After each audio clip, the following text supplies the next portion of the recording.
자, 오늘 본문의 아브라함을 보면서 우리는 비슷한 느낌을 가지게 된다 하겠습니다. 오늘 아브라함은요, 멀리 1700km 정도 떨어진 그 갈대아 우르에서부터 와서 가나안 땅에 살게 되었는데, 그런데 그곳에 잠시 살다가 흉년이 들어서 애굽으로 갔었던 것이죠. 가서 큰 위기를 만나게 되었습니다. 자기 아내 사례를 누이라고 속이려고 하다가 잘못됐습니다. 한바탕은 왕에게 아내를 빼앗길 뻔했습니다. 겨우 하나님의 기적적인 도우심을 받아서 아내를 이제 되찾을 수가 있었고, 그리고 애굽에서 추방되죠. 추방돼서 가나안 땅으로 돌아오게 되었는데, 이 아브라함의 마음이 너무 기뻤던 것입니다. 무사히 하나님의 은혜로 돌아왔구나. 그런 마음이 이제 들면서 하나님 감사합니다. 그러면서 아브라함은 비로소 이런 마음이 들었던 것입니다. 하나님께서 이 땅을 내게 주셨군요. 이 땅, 하나님께서 내게 주신 땅이 바로 여기군요. 이런 마음을 가졌던 것 같습니다. 아브라함은 그래서 제단을 쌓았고 하나님께 감사 제사를 드렸습니다. 이 감사 제사를 드리면서 아브라함의 고백이 아마 이런 고백이 있었을 것입니다. 하나님, 이제 나는 확실히 알겠습니다. 내 힘으로 내 계획으로 사는 것이 아니라 하나님의 능력으로 삽니다. 애굽에서 나를 건져주신 하나님, 동일하게 이 기근에서도 다시 건져주실 줄 믿습니다. 아직 기근이 끝나지 않았던 것이죠. 기근 때문에 애굽으로 피신했던 것인데 채 기근이 끝나기 전에 다시 애굽에서 쫓겨났으니까 이제 이 기근 속에서 살아야만 됐는데, 그런데 아브라함의 마음은 든든했던 것입니다. 애굽에서도 건져주신 하나님, 이 기근도 이기게 하실 줄 믿습니다. 그는 확고한 믿음을 가지게 되었고, 그리고 이제 앞으로 하나님께서 주신 그 언약이 이루어질 것을 이제 마음속에 더 확신을 하게 되었습니다. 자, 어쩌면 하나님께서 이런 것을 아브라함이 깨닫게 하기 위해서 잠시 그가 애굽으로 내려가는 시간을 허락했는지도 모르겠다. 그렇게 생각이 듭니다. 자, 여러분, 오늘 본문 말씀 속에서 우리는 우리 신앙의 힘이 되는 이 세 가지 메시지를 함께 살펴볼 수가 있겠습니다. 하나씩 보겠습니다. 자, 첫째로 우리는 처음 하나님을 뜨겁게 만났던 그 순간, 그 자리를 기억해야 하겠습니다. 누구나 그런 순간이 있을 것입니다. 처음 하나님을 뜨겁게 체험했던 그 자리, 그 경험. 내가 정말 믿겠습니다. 제대로 믿겠습니다. 그렇게 결단을 올려드렸던 그 순간 있지 않습니까? 여러분, 그 순간을 꼭 기억하시기 바랍니다. 그리고 힘들 때마다 다시 그 자리에 서 보시기를 권면드립니다. 자, 본문 3절, 4절 말씀 우리 같이 함께 한 목소리로 읽습니다. 시작. 그가 네겝에서부터 길을 떠나 베델에 이르며 베델과 아이 사이에 곧 전에 장막 쳤던 곳에 이르니 그가 처음으로 제단을 쌓은 곳이라. 그가 거기서 여호와의 이름을 불렀더라. 아멘. 자, 여러분, 아브라함이 이 가나안 땅으로 이제 돌아왔는데, 돌아와서 어디로 갔는가를 한번 자세히 보시기 바랍니다. 그는 네게부에서 쭉 위로 올라가서 베델까지 갔다 되어 있습니다. 그리고 베델과 아이 사이 이 두 도시가 붙어 있는데요. 그 사이 언덕이 있습니다. 그 언덕에 이제 제단을 쌓았었는데 그 장소에 다시 갔다는 것입니다. 그 하나님께서 가나안 땅에 아브라함이 처음 들어왔을 때 그때 나타나셔서 아브라함에게 이 땅이다. 이 땅을 너와 너의 후손들에게 준다. 하나님께서 약속을 주셨거든요. 그때 아브라함이 하나님 앞에 감동합니다. 감동하고 그때 자리를 옮기면서 첫 번째로 여기 베델과 아이 사이 언덕에 와서 여기서 스스로 제단을 쌓고 여기서 하나님께 감사 제사를 드렸었습니다. 바로 그 자리에 지금 돌아왔다는 것입니다. 그 이야기가 12장 8절에 나오는데요. 자, 여기 지도를 한번 보시겠습니다. 지도를 보시면 그 위치를 좀 짐작해 볼 수 있겠습니다. 노란색으로 제가 표시를 좀 했는데 한번 자세히 보시기 바랍니다. 먼저 여러분 아래쪽 왼쪽에 보이지 않는 부분이 애굽 땅이 되겠습니다. 이제 애굽 땅에서 나와서 쭉 이 남쪽 아래쪽부터 이제 올라오게 되는 거예요. 올라오는데 제일 아래 남방에 헤브론이라고, 남방에 먼저 네게부라고 있죠. 네게부가 있고 이게 이제 남방이라고도 번역이 되는데 아주 남쪽에 건조한 지역입니다. 근데 그 위로 조금 올라가면 헤브론이 보이고 또 더 위로 쭉 올라가면 이제 예루살렘이 나오고 또 그 위에 베델과 아이가 거기에 이제 붙어 있는 모습이 나오고 있습니다. 그러니까 이 아브라함은 이 베델과 아이 사이 그 지역까지 쭉 올라간 겁니다. 거기 올라가서 다시 단을 쌓았다, 제사를 드렸다 되어 있습니다. 여기 그 애굽에서 이 베델과 아이 사이 이 지역까지 쭉 이제 아브라함이 올라갔는데 이 거리가 총 얼마나 될까? 제가 그 인터넷 지도에서 한번 찾아서 재봤거든요. 400km가 좀 넘더라고요. 이 길을 굳이 그러니까 하나님께서 애굽에서 살려주셨으니까 이제 다시 가나안 땅에 들어가기만 하면 되지 않습니까? 근데 아브라함은 가나안 땅에 들어왔어도 저 북쪽으로 쭉 올라갔습니다. 그래서 베델까지 그 베델과 아이 사이 옛날에 단을 쌓았던 자리까지 갔다는 것입니다. 무슨 의도였을까요?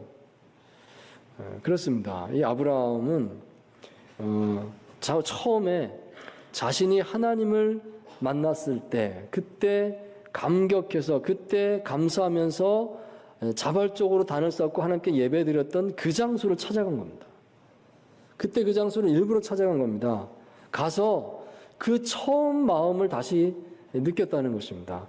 하나님께서 내게 이 땅을 주셨습니다. 그때 내가 감격해서 여기서 제사를 드렸었습니다. 그 자리를 간 겁니다. 가서 이제 이 마음으로 생각하고 고백을 했겠죠. 하나님, 내가 애굽에 괜히 갔었습니다. 하나님 의지하지 못하고 내 지혜로 살아보겠다고 거기까지 갔다가 고생만 하고, 그런데 하나님께서 다시 살려주셔서 은혜로 내가 여기 돌아왔습니다. 그렇지만 하나님, 이제 내가 첫 마음으로 다시 시작하겠습니다. 하나님, 이제 나를 다시 붙들어 주시옵소서. 이제 그 고백을 하게 되었다는 것입니다. 그래서 아브라함은 일부러 여기 온 것이죠. 여러분, 우리에게도 이런 장소, 이런 순간을 간직함이 필요하다 하겠습니다.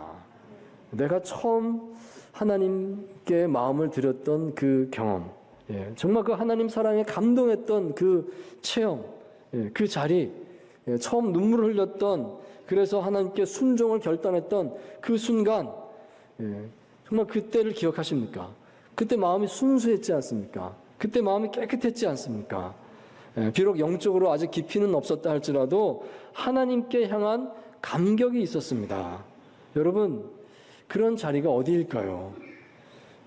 각 사람마다 다르게 기억하지 않겠나 생각이 듭니다. 그때 그 순간 그 자리 여러분 생각하시나요? 혹시 생각나지 않는다고 하면 그 자리를 이제라도 달라고 기도하시고 그 자리를 꼭 마음속에 새겼으면 좋겠습니다. 여러분, 그 자리로 다시 돌아가는 겁니다. 어려울 때마다 다시 그 자리로 돌아가는 겁니다. 저에게는 그 자리가 새벽 기도의 자리입니다. 새벽 기도 자리가 저에겐 그렇습니다. 그런 의미가 있습니다. 새벽 기도가 뭐가 특별하냐, 매일 하는 건데, 그런 생각이 들지도 모르겠습니다. 그렇지만, 저에게는 특별합니다. 지지난주에 잠깐 말씀드렸다시피, 제가 대학에 입학할 때 좀 열심히 기도하는 시간을 1년간 가졌다 말씀드렸거든요. 하나님의 인도하심을 받고 싶습니다. 그래서 1년 동안 열심히 기도해서 1년 만에 겨우 말씀을 공부해라. 이 응답 듣고 이제 제가 신학대학을 갔다라고 이제 말씀을 드렸는데요. 그 경험이 저에게는 정말 소중한 경험이 되었습니다. 하나님께서 내 기도 들으시는구나. 진짜 내 삶에 관여하시고 내 삶에 관심이 있으시구나. 나를 인도하시는구나는 그 확신을 가지게 된 거거든요. 그래서 저는 그 순간이 소중합니다. 그걸 생각하면서 새벽 기도에 나오는 거거든요. 여러분, 삶에서 한번 그런 경험을 꼭 해볼 수 있기를 바랍니다. 여러분, 이미 그런 경험이 있으신 분이 있으세요. 그죠? 내가 열심히 기도했더니 하나님 이렇게 응답하셨습니다. 하나님 살아계십니다. 정말 나와 함께 하십니다. 이렇게 고백하시는 분도 계신 반면에 또 아쉽지만 또 많은 분들이 내가 교회는 다니고 예수님 믿지만 아직 그런 경험은 없어요. 또 많이들 그렇게 또 말씀하시더라고요. 열심히 기도하고 내가 기도했더니 하나님이 이렇게 응답하셨습니다. 여러분, 이 경험을 꼭 해볼 수 있기를 바랍니다. 사실 이렇게도 말할 수 있습니다. 그 경험을 할 때부터 진짜 신앙생활이 시작됩니다. 기도를 하고 열심히 기도를 하고 진짜 내 기도가 응답되는구나, 하나님 살아계시는구나 한번 확실히 경험하면요, 이 마음에 찐하게 정말 하나님을 더 이상 내가 부인하지 않겠습니다, 진짜 하나님밖에 없습니다, 분명한 확신이 들거든요. 그때부터 시작입니다, 여러분. 네, 그걸 꼭 기억하시고 한번 그 경험을 꼭 붙잡을 수 있기를 바랍니다. 저에게는 새벽 기도의 자리가 그런 의미가 있습니다. 하나님, 내 기도를 들으신 하나님, 오늘도 내 기도 들으시는 줄 믿습니다. 예, 기도 제목이 뭐 많을 때도 있고 적을 때도 있고 때로는 생각나지 않을 때도 있고요. 그래도 그냥 새벽 기도에 나오거든요. 와서 앉아서 주님, 주님 이거 부르기만 해도 마음이 좋습니다. 삶에서 복잡한 일들이 참 많이 있죠. 실수할 때도 있고, 아, 내가 괜히 그런 말 했나, 괜히 그런 행동했나, 내가 참 부족하구나, 후회가 될 때도 있고, 그러니까 새벽 기도 오는 겁니다. 와서 주님 부르면 마음이 괜찮아집니다. 마음이 괜찮아집니다. 아, 하나님께서 나를 들으시는구나. 예, 그런 것이죠. 억지로 새벽 기도에 와라 하는 게 아니라 새벽 기도에 와서 저는 쉬는 겁니다. 새벽 기도에 와야 쉴 수가 있어요. 딴 데 가면 너무 복잡해요. 세상이 너무 복잡해요. 새벽 기도 오면 이제 제자리에 온 것 같습니다. 솔직히 매일 열심히 내가 집에서 기도합니다. 괜찮습니다. 괜찮습니다. 그런데 해보다 보면 스스로 아실 겁니다. 빠질 때가 많다. 안 될 때가 많다. 너무 빠지는 게 많다 느껴지면 권면드립니다. 교회로 오십시오. 새벽 기도 오십시오. 예, 계속 꾸준히 나오시면 어찌됐든 기도가 됩니다. 예, 그래서 교회에서 새벽 기도를 하지 않습니까? 예, 여러분 권면드립니다. 여러분 나름대로 자신의 배대를 간직하시기 바랍니다. 나에게 하나님 응답의 자리, 내가 하나님 정말 진하게 만나고 경험하고 그 서원을 드렸던 그 순간, 그 자리로 돌아가리라. 여러분 그 순간을 알고 붙잡고 그렇게 살아갈 수 있는 그 복을 누릴 수 있기를 축원드립니다. 자, 두 번째로 내가 지금 보는 것이 내 삶이 된다는 것을 생각하십시오. 내가 지금 보는 것이 내 삶의 길이 됩니다. 뭘 보고 계십니까? 그러므로 넓게 보시기 바랍니다. 남들이 다 보는 것만 똑같이 보는 게 아니라 넓게 많이 보시고 하나님께 질문하시고 들으시고 아 이겁니다 라고 그렇게 찾아갈 수 있게 바랍니다. 자, 8절 9절 말씀 함께 읽겠습니다. 시작. 아브라함이 롯에게 이르되 우리는 한 친족이라 나나 너나 내 목자나 네 목자나 서로 다투게 하지 말자. 네 앞에 온 땅이 있지 아니하냐. 나를 떠나가라. 네가 좌하면 나는 우하고 네가 우하면 나는 좌하리라. 아멘. 자, 네가 먼저 선택해라. 나는 그 반대로 가겠다. 이 아브라함이 조카 롯에게 먼저 땅을 선택할 권리를 줬다. 이제 그 내용입니다. 왜 이런 얘기를 하냐면 바로 그 앞에 이제 그 배경이 나오죠. 그들의 소유가 너무 많아서였습니다. 소유가 너무 많아서 땅이 좁아졌다는 겁니다. 그들은 유목민들이었으니까 소유가 많다 그러면 가축이 많다는 뜻이겠죠. 가축이 너무 많으니까 목초지가 부족했구나. 가축은 이제 풀을 먹여야 되는데 이 땅이 부족한 겁니다. 자, 그래서 이 아브라함의 목자와 롯의 목자들이 서로 다투는 일이 자주 발생을 하니까 네 땅이다, 내 땅이다, 우리가 먼저 왔다, 뭐 막 이렇게 하다 보니까 다퉜겠죠. 자, 이걸 보면서 이제 아브라함은 생각을 한 겁니다. 이렇게 하면 안 되겠다. 이 문제를 해결해야 되겠다. 그래서 이제 아브라함이 먼저 제안을 했다는 것입니다. 롯에게 말을 했습니다. 네가 먼저 선택을 해라. 그럼 나는 그 반대 방향으로 가겠다. 이렇게 했다는 겁니다. 자, 이 부분 보면서 우리는 먼저 이런 생각이 든다 하겠습니다. 차라리 재산이 부족할 때가 더 낫지 않냐. 재산이 너무 많아져서요. 그래서 서로 가족이 다투고 갈라서고 이렇게 될 바에는 차라리 그 전에 재산이 부족할 때가 더 낫지 않을까. 이런 생각도 해보게 되는 것입니다. 자, 여하튼 그래서 이 아브라함은 먼저 롯에게 선택권을 주었는데 자, 10절 말씀입니다. 제가 읽습니다. 이에 롯이 눈을 들어 요단 지역을 바라본즉 소알까지 온 땅에 물이 넉넉하니 여호와께서 소돔과 고모라를 멸하시기 전이었으므로 여호와의 동산 같고 애굽 땅과 같았더라.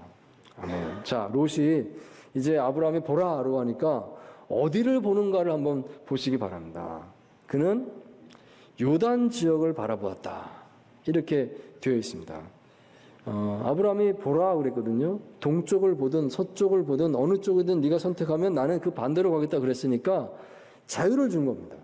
어디든 봐라라고 자유를 준 거예요. 그런데 롯이 바라본 것은 오직 요단 지역을 바라봤습니다. 궁금합니다. 왜 딴 데는 안 볼까요? 왜 다른 데는 보지 않을까? 왜 요단 지역만 볼까요? 이 말씀은 그 뒤에 이런 뜻이 들어있다 하겠습니다. 롯은 사실 아브라함이 말하기 이전부터 먼저 그쪽 지역만 생각하고 있었구나 하는 것입니다. 롯의 마음은 언제나 저쪽 동쪽이었습니다. 요단 지역, 거기 물이 많고 목초지가 많고 거기가 살기 좋아. 내가 기회만 닿으면 그쪽으로 갈 거야. 평상시에도 그런 생각하면서 살았구나 하는 것이죠. 이제 아브라함이 보라 그러니까 그쪽을 바로 보는 겁니다. 그쪽은 요단강이 있고 사해가 있는 물이 풍부한 지역이었습니다.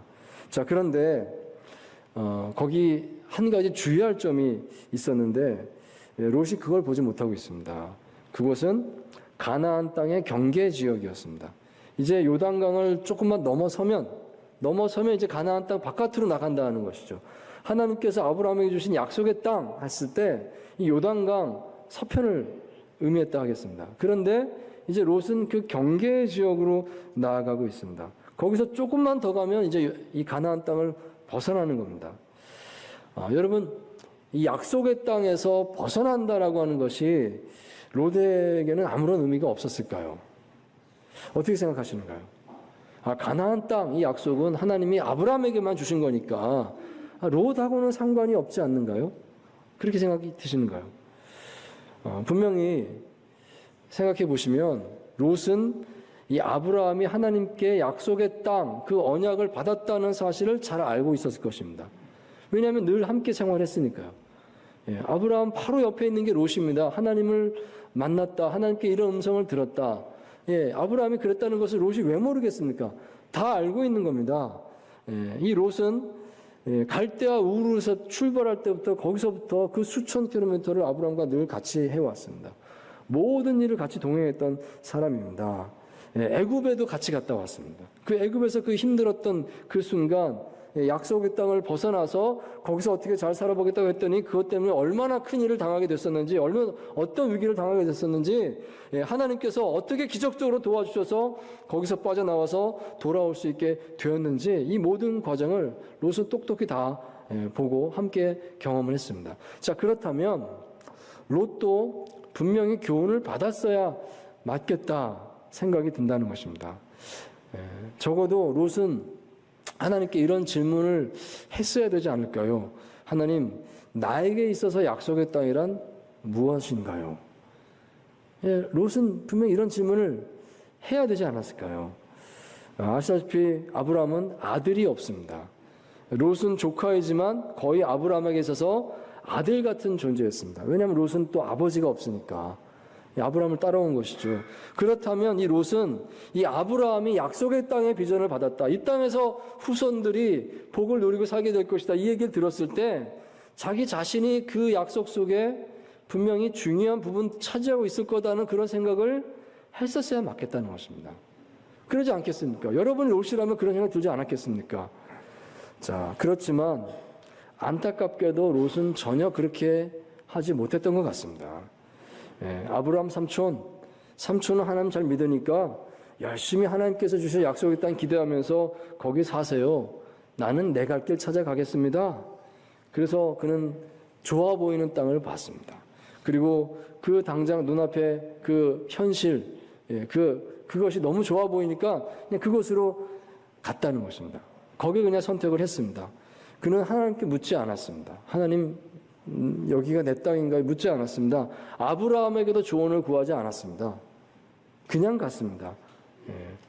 그냥 자기 선택이 맞다고 확신을 했더라 하는 것입니다. 자, 12, 13절 말씀 또 같이 읽겠습니다. 시작. 아브라함은 가나안 땅에 거주하였고 롯은 그 지역의 도시들에 머무르며 그 장막을 옮겨 소돔까지 이르렀더라. 소돔 사람은 여호와 앞에 악하며 큰 죄인이었더라. 아멘. 자, 롯은 정말 중요한 걸 보지 못했다는 그 이야기를 하는 겁니다. 그가 앞으로 들어가게 살게 될 그 요단 지역, 거기에는 소돔이라고 하는 도시가 있는데 그 소돔은 얼마나 악한 곳인지, 거기가 어느 정도로 악했는가 하면 곧 하나님의 심판을 받아서 멸망당하기 직전인 상태에 있었다, 그런 얘기입니다. 신약성경 베드로후서 2장 8절에 보시면 롯은 소돔에 살면서 날마다 그의 의로운 심령이 상했었다, 이렇게 기록을 하고 있습니다. 그러니까 들어갈 때는 너무 좋아서 들어갔습니다. 아, 저기 들어가면 너무 좋다, 다들 잘 사는 것 같아, 나도 잘 살 것 같아, 그런 마음으로 이제 좋게 들어갔는데 들어가서 보니까요, 살아보니까 거기 사람들이 악한 겁니다. 근데 악해도 너무너무 악한 겁니다. 세상에 이런 사람들이 있을까? 거기 살면서 롯은 마음의 상함을 입었다는 겁니다. 그들을 따라 살 수도 없고, 그래도 나는 하나님 믿는 사람으로 살아야 되는데 이게 너무나 고통스럽게 되었다, 이거 보지 못했다는 것이죠. 결국 창세기 19장에 보시면 이 소돔은 심판을 받아서 멸망을 당하고 맙니다. 근데 그 멸망을 당할 때 롯이 그 자리에 있었습니다. 그래서 하나님께서 천사를 보내서 롯만 겨우 이제 살려주시게 되는데 정말 몸만 겨우 살아났습니다. 모든 걸 다 잃어버리고 목숨만 겨우 살아났습니다. 그리고 초라한 그 삶의 결말을 맞이하게 되었다. 이게 19장에 그렇게 나오고 있습니다. 여러분, 당장 눈앞에 있는 문제만 잘 해결된다고 그래서 그것이 온전한 길이 아니로구나 하는 것을 이 롯의 모습을 보면서 우리가 본다는 것입니다. 당장의 긴급한 삶의 문제가 풀린다고 그래서 그게 내가 갈 길의 정답이다, 이렇게만 볼 수는 없다는 것이죠. 하나님께서는 지금 내가 바라보는 이 길을 어떻게 보고 계실까요? 내가 보기엔 좋은데 하나님께서 보시기엔 어떠실까요? 이 질문을 계속 해야 될 줄 믿습니다. 여러분, 넓게 보셔야 됩니다. 그냥 보면요, 남들이 보기에 다 좋아 보이는 것이 나도 좋아 보이는 겁니다. 근데 그게 아니죠. 우리는 하나님 믿는 사람들 아니겠습니까? 세상 사람들이 보는 것과 다르게 더 넓게 세상을 본다고 믿습니다. 하나님께서 보여주는 것을 우리가 봐야 될 줄 믿습니다. 사랑하는 성도 여러분, 처음 하나님을 뜨겁게 만났던 그 순간 그 자리를 기억하시기 바랍니다. 힘들 때마다 거기 가서 다시 서는 것입니다. 두 번째로, 넓게 보십시오. 남들이 보는 대로 똑같이 거기만 보지 마시고 넓게 여기저기 다 보시고 하나님의 음성을 꼭 들을 수 있기를 바랍니다. 세 번째로, 하나님께서 이미 주신 비전 안에서 내가 밟을 수 있는 땅을 고루 밟아볼 수 있기를, 많이 해볼 수 있기를, 그 속에서 하나님께서 더 확고하게 주시는 비전을 받을 수 있는 저와 여러분 될 수 있기를 주의 이름으로 축원드립니다.